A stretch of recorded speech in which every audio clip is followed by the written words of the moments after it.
Ini bukan sekadar kisah cinta yang dikhianati, ini kisah tentang doa yang tak kunjung dijawab, tentang luka yang tumbuh dalam diam, dan tentang seorang perempuan yang harus memilih antara bertahan atau membebaskan dirinya dari luka paling dalam. Namanya Laras. Di usia 34 tahun, ia adalah potret perempuan mandiri, cerdas, dan beriman. Sudah 8 tahun ia menikah dengan Raka, pria yang dulu ia yakini adalah jawaban dari semua doa panjangnya. Rumah tangga mereka tampak sempurna dari luar. Tapi, satu hal yang selalu menjadi bisikan halus di telinga Laras, ia belum kunjung hamil. Laras sudah mencoba segalanya, dari dokter kandungan, herbal, hingga doa-doa panjang di malam hari. Ia menangis dalam sujudnya, merintih dalam hening, yang hanya didengar oleh Tuhan. Jika bukan sekarang, Tuhan, kapan? Jika bukan dengannya, siapa lagi yang kau pilihkan? Untukku, Raka, sang suami, selalu terlihat sabar. Ia tak pernah menyalahkan, tak pernah marah. Tapi justru itu yang membuat Laras takut. Apakah diamnya adalah ketulusan? Atau hanya kedok? Hingga suatu malam, segalanya berubah. Laras sedang membersihkan meja kerja Raka ketika ia menemukan surat nikah yang bukan miliknya. Awalnya ia mengira itu bagian dari pekerjaan hukum sang suami sebagai notaris. Tapi saat melihat namanya bukan di sana, jantungnya berdegup tak karuan. Raka Aryan Putra dan Indira Mawaddah. Tanggal pernikahan, 6 bulan yang lalu. Lokasi, Bandar Lampung. Dunia Laras runtuh seketika. Tangannya gemetar.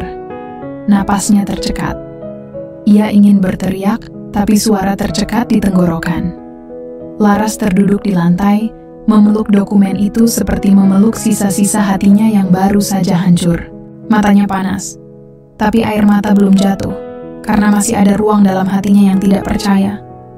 Ketika Raka pulang, ia disambut dengan keheningan yang mencekam. Laras berdiri di hadapannya, memegang dokumen itu tanpa berkata-kata. Ini, apa Raka? Raka menunduk. Tak ada alasan, tak ada pembelaan. Yang keluar hanyalah, aku minta maaf. Maaf? Cukupkah satu kata untuk menghapus luka ini? Suara Laras pecah. Untuk pertama kalinya, ia menangis bukan karena kecewa pada takdir, tapi pada orang yang ia cintai sepenuh hati. Raka mencoba menjelaskan bahwa ia mencintai Laras. Tapi tekanan keluarga, usia yang menua, dan desakan untuk memiliki keturunan membuatnya mengambil jalan pintas. Ia memilih menikah lagi secara diam-diam. Indira, perempuan itu, sedang hamil 5 bulan. Aku tetap mencintaimu, Laras. Kau istri pertamaku, tidak akan aku tinggalkan. Tapi bagi Laras, kalimat itu seperti pisau kedua setelah pengkhianatan pertama. Apa artinya cinta jika kejujuran tak lagi hidup? Semalaman Laras tak tidur.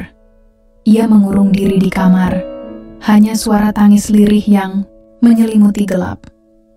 Keesokan paginya, ia bangun, membuka jendela dan melihat langit. Langit tetap biru. Dunia tidak runtuh, tapi hatinya tetap remuk. Ia mengambil wudhu, lalu menulis surat pendek. Jika cinta harus berbagi, maka aku memilih mencintai diriku sendiri. Jangan cari aku. Aku butuh waktu untuk menyembuhkan luka ini. Laras pergi ke rumah ibunya di Magelang.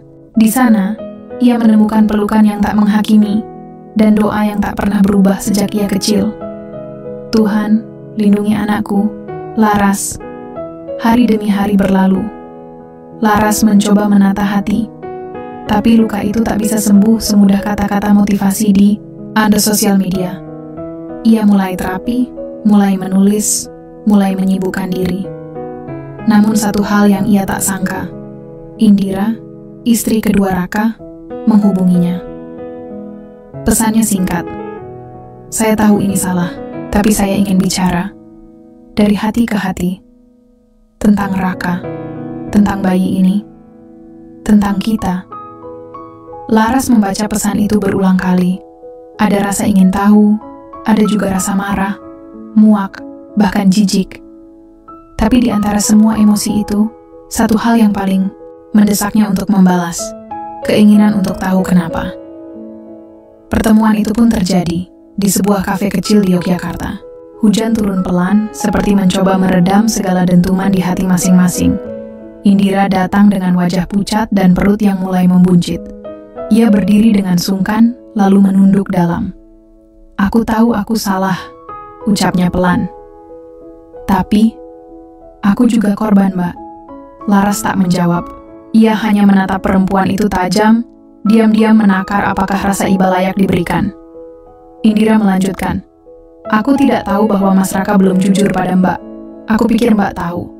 Aku pikir ini pernikahan yang disepakati diam-diam. Baru setelah hamil aku tahu kebenarannya." Laras mengatupkan bibirnya kuat. Tangannya mengepal di bawah meja. "Lalu kenapa kau hubungi aku?" Indira mengusap mata yang mulai basah. "Karena aku tahu.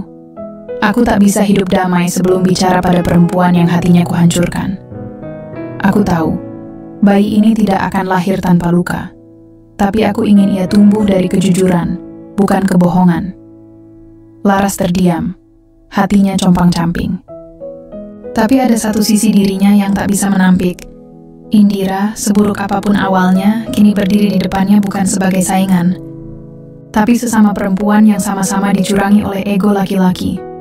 Hari-hari setelah pertemuan itu terasa hampa. Raka mencoba menghubungi, mengirim pesan, mengirim bunga, bahkan datang ke rumah ibunya. Tapi Laras tetap diam. Sampai pada suatu malam, ibunya berbicara dengan suara yang pelan namun tegas. "Laras, kau selalu kuat.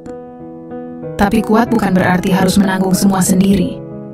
Kau boleh marah, kau boleh membenci. Tapi pada akhirnya, kau harus memilih, mengampuni untuk dirimu sendiri, atau terus hidup dalam luka." Laras merenung lama. Ia membuka album lama, melihat foto pernikahannya, surat-surat cinta Raka dari dulu, dan foto hasil USG pertama yang dulu pernah mereka simpan diam-diam saat Laras nyaris hamil 5 tahun lalu, tapi gugur di minggu keempat. Ia menangis. Namun kali ini, bukan karena sakit, tapi karena ada luka yang akhirnya mengering. 3 bulan kemudian, Laras kembali ke Jakarta, bukan untuk kembali pada Raka, tapi untuk menyelesaikan babak hidup yang tertunda. Mereka bertemu di ruang tamu rumah yang dulu mereka bangun bersama. "Aku tak akan menuntut apa-apa," kata Raka dengan suara pelan. "Jika kau ingin berpisah, aku akan melepasmu. Tapi izinkan aku mengakui satu hal. Aku telah gagal menjadi laki-laki yang jujur." Laras menatapnya, tenang. "Ya, kau gagal. Tapi aku juga gagal. Karena mencintaimu terlalu dalam hingga lupa mencintai diriku sendiri." Tak ada teriakan, tak ada air mata. Hanya keheningan dan surat gugatan cerai yang diserahkan Laras dengan tenang. Setahun berlalu. Laras kini menjadi pembicara publik yang membahas tentang pemulihan, kesehatan mental, dan keberdayaan perempuan. Ia menulis buku Patah Tapi Tidak Musnah yang menjadi bestseller. Di salah satu sesi pelatihan, ia melihat seorang perempuan duduk di deret depan, menggendong bayi mungil yang tenang dalam pelukan.